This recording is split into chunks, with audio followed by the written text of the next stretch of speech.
ওই যে কয়েছি কয়টা কণ্ঠ শোনাবো আর কথা কয় নাকি কথা বলেন নাকি শোনাবো না কি বলেন শোনাবো না ওই ভিন্ন কণ্ঠে একটা ছোট্ট একটা উদাহরণ দেব নবীরে কেমনি ভালোবাসতো তারা শুনতে রাজি আছেন তো দেখ কে কে রাজি হাত তোলেন লিল্লাহে তাকবীর জোরে বলতে হবে লিল্লাহে তাকবীর আমাকে একটু পানি এনে দেওয়া যায় একটু হালকা একটু পানি এটা খেয়াল করবেন এটা কথাগুলো খেয়াল করবেন এদিকে তাকান বিষয়টা খেয়াল করবেন তাহলে ভিন্ন কণ্ঠে আমি এই আলোচনাটা শোনাইব যাতে করে আপনারা একটু হলেও মানুষ গান গেয়ে মজলিস মজায় আমি শুধু একটু কণ্ঠটা চেঞ্জ করব রাগ করবেন না তো কেউ আমাকে নিয়ে পরে সমালোচনা করবেন না তো কথা বলেন না কেন সমালোচনা করবেন না তো আল্লাহ সকালকে কবুল করে সকলে বলুন আমিন ইন্নামা আমরুহুম ইযা আরাদা শাইআন আইয়াকুলা লাহু কুন ফায়াকুন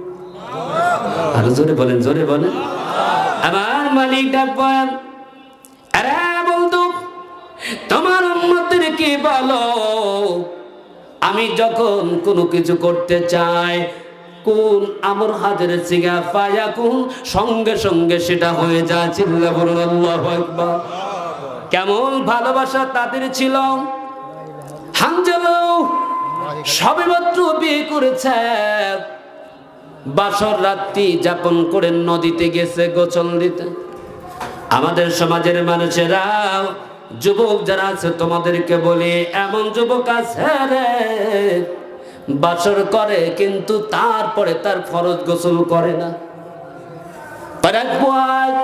দুপুর বেলা হোক শ্বশুর বাড়ি যাওয়ার আগে একবার গোসল দিয়ে তারপরে শ্বশুর বাড়ি যাইব এমন চরিত্রবান নেরো নষ্টা এবং যুবক আমাদের সমাজে আছে না নাই জোরে বলেন কেমন হানজালা নদীর ধারে গিয়েছে কে জানে ডাক দিয়ে বলছে কে রে ও মুসলমানের সন্তানেরা তোমরা কি জানো না উহুদের ময়দানে নবীজি নাই রে নবী বিদায় হয়ে গেছে বলুন ইবলিস শয়তান মানুষের রূপ ধারণ করা একটু উদাহরণ দিয়ে আয়াতের নাম্বারটা ব্যাখ্যা করতে পারছি না বলে দিচ্ছি সূরা সাদের ৭৬ ৭৭ ৭৮ নম্বর আয়াত পড়বেন সূরা আম্বিয়ার ৮২ নম্বর আয়াত পড়বেন এইগুলোর বিশ্লেষণ যদি পড়েন শয়তান কেমনি কাজ করে সব নমুনা কপি আল্লাহ ব্যাখ্যা দিয়েছে আল্লাহু আকবার বলেন এমন সময় গো নবীজি যখন এই কথা শুনেছে নবী নাকি দুনিয়ায় নাই এই কথা বলার সঙ্গে সঙ্গে হানজালা নদীর কিনারায় দাঁড়াইয়া গোসলের কথা পর্যন্ত ভুলে গেছে একটু চিল্লা কি বলা যাবে কিনা আল্লাহু আকবার কেমন ভালোবাসা নবী নাই এই কবরটা পাইয়া গোসলের কথা পর্যন্ত যে সাহাবী ভুলে যেতে পারলো গো নবীজির সাহাবী বাড়িতে গেছে দরজার পাশে দাঁড়াইয়া ডাক দিয়ে বলে বিবি আমি তোমাকে দীর্ঘ সময় দিতে পারি নাই বিবি তোমার কাছে একটা জিনিস চাই আমাকে একটু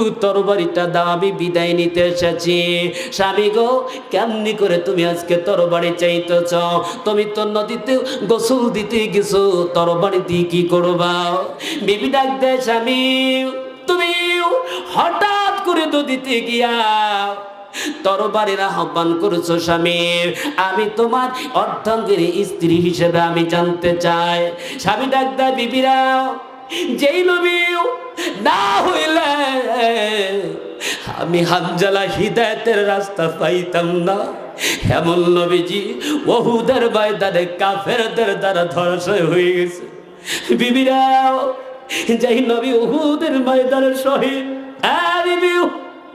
আমি হানজালা কেমনি করে নদীর কিনারায় আনন্দ চিত্তে গোসল করবো বিবিরা আর আবার গোসলের দরকার হবে না তরবারি হাতে লইয়া বিদায় লইয়া একবার শুধু বলেছিল বিবি যদি গাজী হিসেবে ফিরে আসি দেখা হবে, আর যদি না ফিরি গো বিবি, মনে রাখবা আল্লাহ পাক কিয়ামতের ময়দানে তোমার আমার সঙ্গে মিলনায়ন করে দিবে।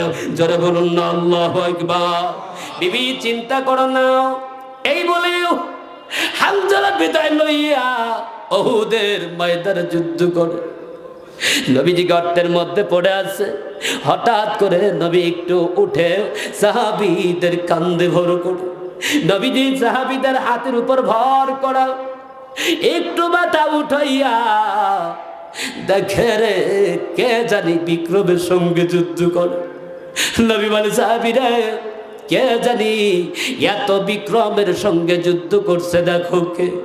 সাহাবীরা বলে হুজুর এমন লোক সাহাবী নয়, আপনার হানজালা, যে হানজালা আজকে রাত্রি মাত্র বিয়ে করেছে।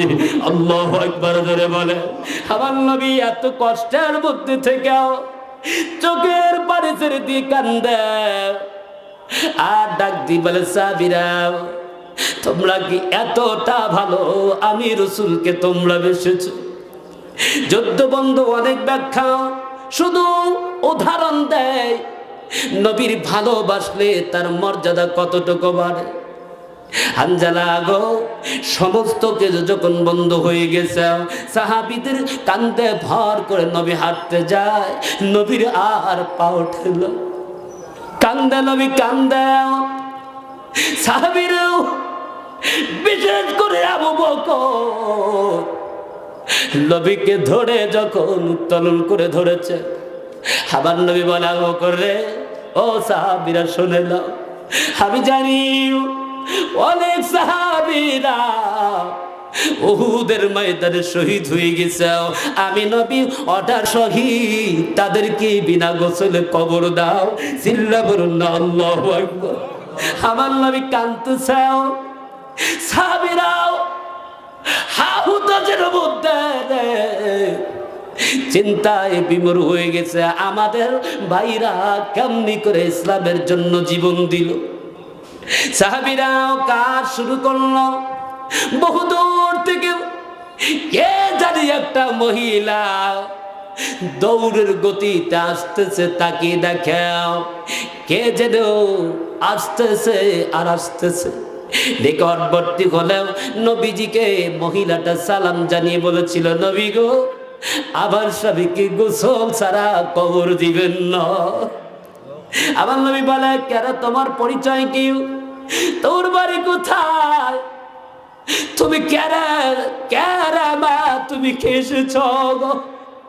স্বামী বিদায় দিয়ে গেছে রে, স্বামীর মহব্বতের চোখের পানি নাই, স্বামীর মর্যাদা বাড়ানোর জন্য তোমার চোখে পানি রে।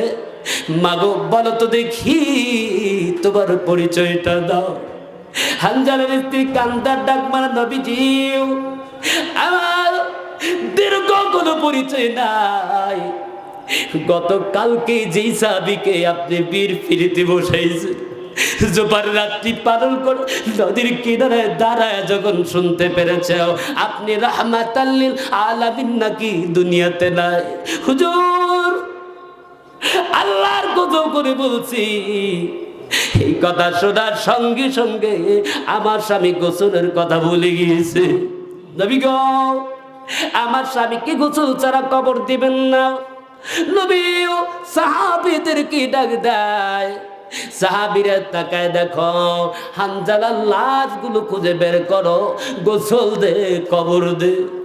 যেই সাহাবী আমি নবীর অপতের কথা শুনে, শহীদ হওয়ার কথা শুনে নিজে গোসলের কথা পর্যন্ত ভুলে যেতে পারত রে, এ সাহাবী তাড়াতাড়ি বের করো, গোসল দাও, কবর দাও। হানজালার লাশ খুঁজতে ছিল সাহাবীরাও, কোথায় হানজালার লাশ খুঁজে পাওয়া যায় না। সাহাবীরা ফিরে এসে ডাক দেয়, নবী গো হানজালার লাশ খুঁজে পাচ্ছি না। নবী বলে আবার খোঁজো। আবার খুঁজতে গিয়ে দেখে হানজালা অটোমেটিক ভাবে গোসল অবস্থায় মাথার চুল দিয়ে টস টস করে পানি জমিনে পড়ছে। আল্লাহু আকবার। আমার নবীজি হানজালার এই দৃশ্য দেখে আমার মালিককেও ডাক দিয়ে বলে, মালিক এ কাণ্ড কেন কি হয়ে গেল বুঝলাম না।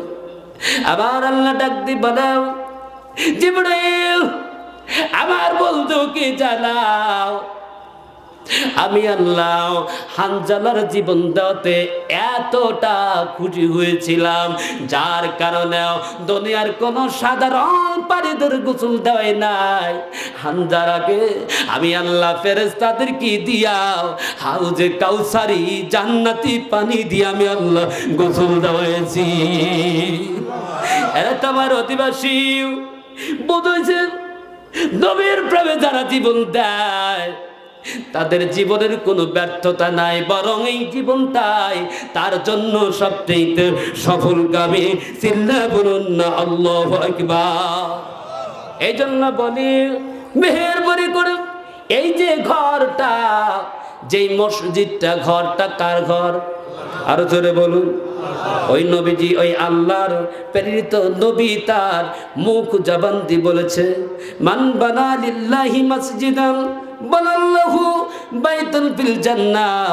যে ব্যক্তি মসজিদ বানাবে আল্লাহ পাক তার জন্য একটা জান্নাতে বালাখানা বানায় দিবে। চিল্লা বলুন না আল্লাহু আকবার।